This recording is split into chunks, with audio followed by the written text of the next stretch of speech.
안녕하세요. 닥터 프렌즈입니다. 예, 헬프님들이 많이 요청을 해주셨어요. ADHD. ADHD. 예. 이게 참 관심이 많아지는, 점점 많아지고 있는 맞아요. 질환이죠. 예, 주의력 결핍 가행행동 장애라고 하고 이제 어텐션 데피시트 하이퍼 액티비티 디스오더.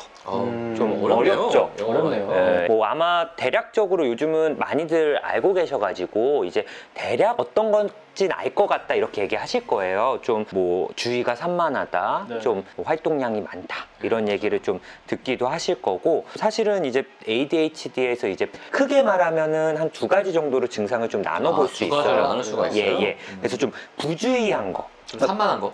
부주의는 산만하고 좀 집중력이 짧고 약간 끈기가 없고 뭔가 하나에 진득하게 못하고 쉽게 실증을 내는 걸 이제 부주의. 그리고 이제 또 과잉행동 충동성, 이렇게 또 두 번째 증상군을 또 묶어볼 수 있을 것 같아요. 그래서 과잉행동이라는 거는 이제 막 뭐 부산스럽고 계속 돌아다니고 막. 예.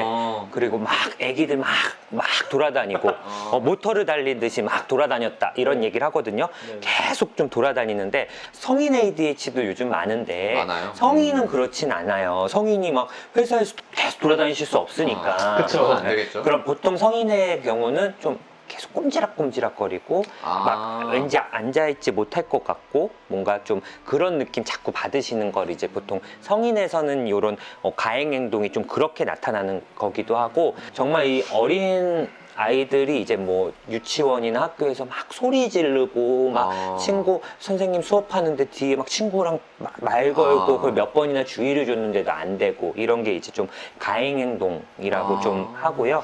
좀 충동성도 있어요. 충동성은 어떤 걸 얘기하는 거죠?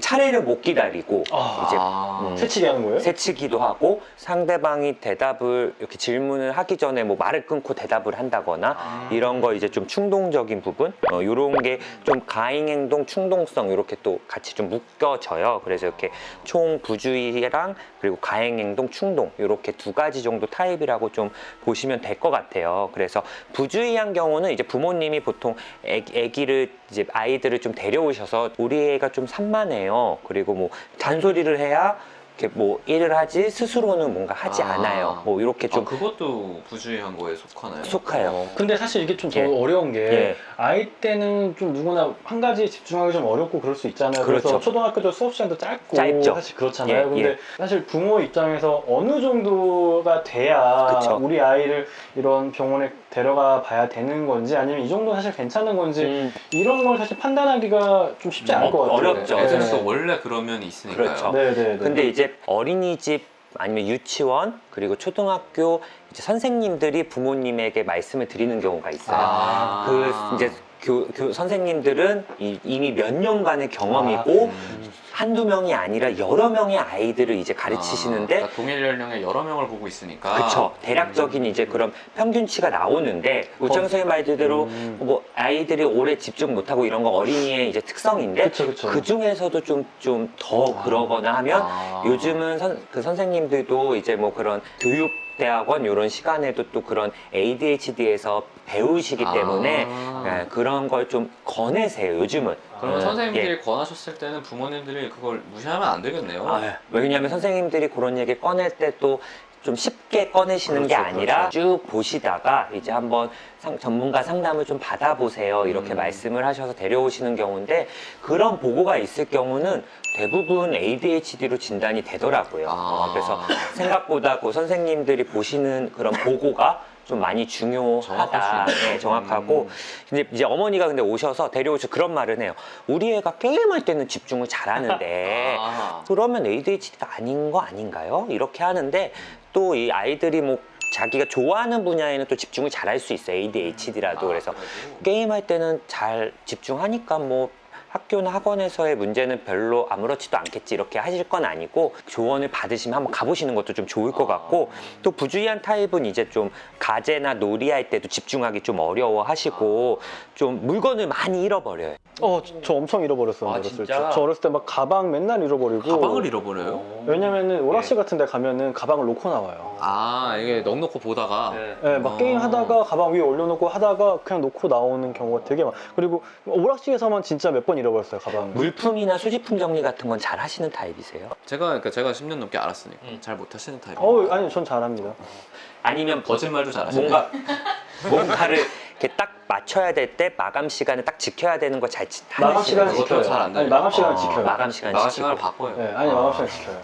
바꾸고 지키는구나. 네, 바꾸고 네, 싶어요. 지켜요. 가제나 이런 걸 순차적으로 못하는 경우도 이런 ADHD에서 부주의한 타입이 있어요. 왜 그냥 어떤 게 중요한 일인지 잘 모르고 또 막 이거 했다 조금 했다 이거 했다 조금 했다 집중이 오래 못하니까 이런 경우는 인 어텐션 타입이라고 하고 생각보다 이제 소아 ADHD보다 성인 ADHD에서는 좀 인 어텐션 타입, 부주의한 타입이 좀 더 두드러지는 게 저는 뭐 다른 건 모르겠는데 뭐 예. 진짜 소지품 잃어버리는 거는 정말 경험이 많아요. 저도 그 검사를 한번 네. 해봤는데 네, 네. 그런 검사를 한번 해보시면 좋을 것 같아요. 나중에 한번 병원 네, 오셔서 네, 네. 그 검사 한번 해보시면 좋을 것 같고 약간 가행행동 타입은 좀 티가 나요. 애가 막 여기 뭐 이런 항상 식탁에 올라가 있거나 뭐 어디 꼭 사다리 같은 데만 하면 막 올라가고 좀 막 위험하겠네요. 그쵸. 위험하네. 네, 좀 위험하겠- 많이 다치기도 하고 자주 넘어졌다라는 얘기도 좀 듣기도 하고 가행행동 충동성 요거는 좀 더 두드러질 수는 있어요. 부주의한 타입보다. 그래서 그럼 이런 진단이 좀 빨리 되나요? 그러면? 아무래도 이제 좀 그럴 수 있고 티가 나니까 그래서 조용한 ADHD라고 하는 게 아까 말한 부주의한 타입이고 가행행동 충동은 좀 더 이제 자세히 보면 또 그냥 전문가가 아니어도 좀 보실 수 있는 부분이 있어요. 예, 그런데 이제 이 가행행동은 성인이 될수록 조금 약해지는 경향이 있어요. 이제 막 아까도 말씀드렸다시피 막 회사에 막 돌아다니고 막 고등학교 때 막 수업 시간에 돌아다니고 이럴 수 없잖아요.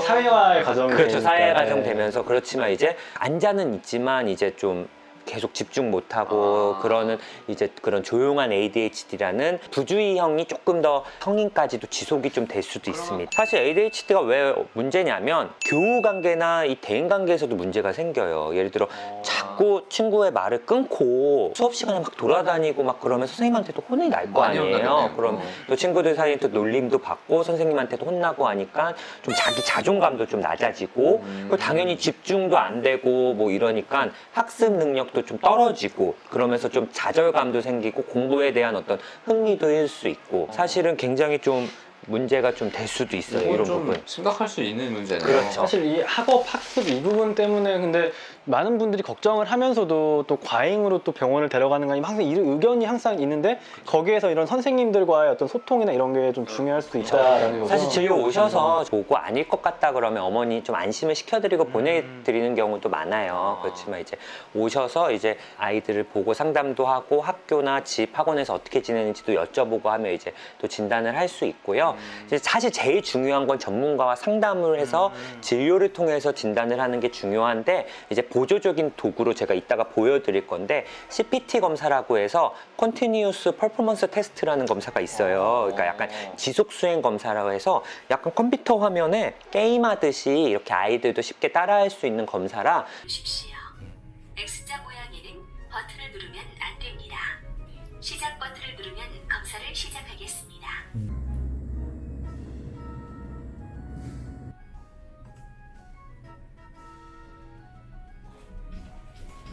이런 검사를 좀 통해서 과연 이 친구가 객관적으로 어떤 수치고 ADHD가 어떤지를 또 보조적으로 진단을 또 해줄 수도 있으니까 한번 ADHD가 있으면 한번 꼭 진료를 한번 받아보시면 좋을 것 같아요. 그리고 생각보다 ADHD에서 이제 약물 효과가 좀 좋아요.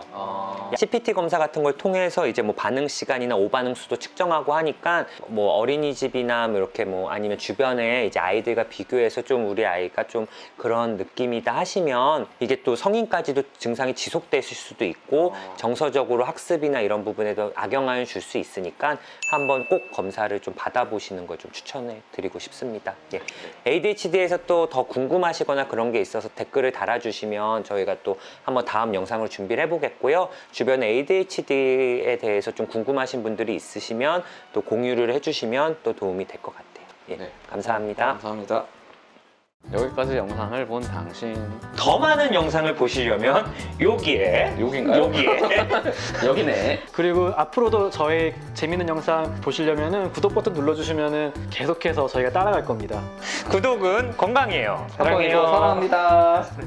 또 만나요. 또 만나요.